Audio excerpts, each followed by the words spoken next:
This is the story of the snail and the whale. It's written by Julia Donaldson and illustrated by Axel Scheffler. This is a tale of a tiny snail and a great big grey-blue humpback whale. This is a rock as black as soot, and this is a snail with an itchy foot. The sea snail slithered all over the rock and gazed at the sea and the ships in the dock. And as she gazed, she sniffed and sighed. "The sea is deep and the world is wide. How I long to sail," said the tiny snail. These are the other snails in the flock, who all stuck tight to the smooth black rock, and said to the snail with the itchy foot, "Be quiet, don't wriggle, sit still, stay put." But the tiny sea snail sighed and sniffed, then cried, "I've got it, I'll hitch a lift." This is the trail of the tiny snail, a silvery trail that looped and curled and said, "Lift wanted around the world."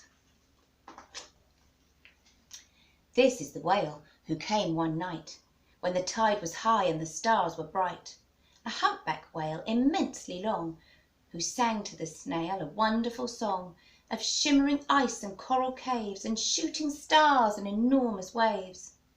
And this is the tale of the humpback whale. He held it out of the starlit sea and said to the snail, "Come sail with me."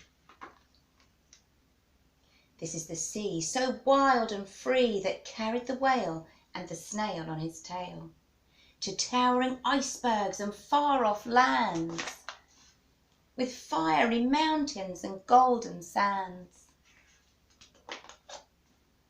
These are the waves that arched and crashed, that foamed and frolicked and sprayed and splashed the tiny snail on the tail of the whale.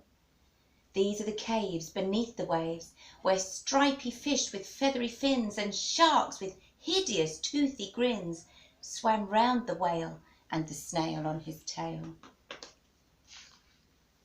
This is the sky, so vast and high, sometimes sunny and blue and warm, sometimes filled with a thunderstorm, with zigzag lightning flashing and frightening the tiny snail on the tail of the whale.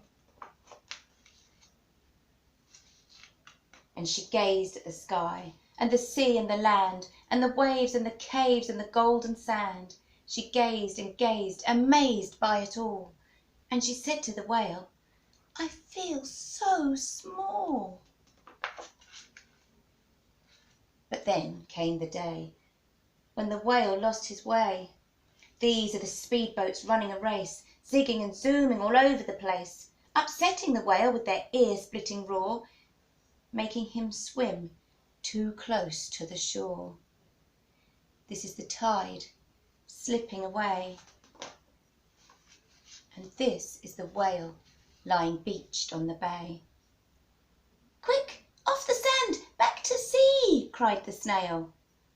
"I can't move on land, I'm too big," moaned the whale. The snail felt helpless and terribly small. Then, "I've got it!" she cried, and started to crawl. "I must not fail," said the tiny snail. This is the bell on the school in the bay, ringing the children in from their play. This is the teacher holding her chalk, telling the class, "Sit straight, don't talk." This is the board, as black as soot. And this is the snail with the itchy foot. "A snail! A snail!" The teacher turns pale. "Look," say the children, "it's leaving a trail." This is the trail of a tiny snail, a silvery trail saying, "Save the whale." These are the children running from school, fetching the firemen, digging a pool, squirting and spraying to keep the whale cool. This is the tide coming into the bay, and these are the villagers shouting "Hooray!" as the whale and the snail travel safely away. Back to the dock and the flock on the rock, who said, "How time's flown!" and haven't you grown?"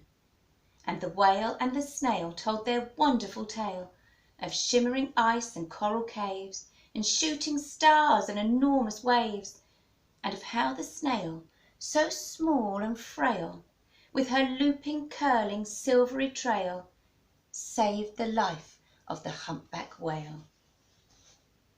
Then the humpback whale held out his tail, and on crawled snail after snail after snail.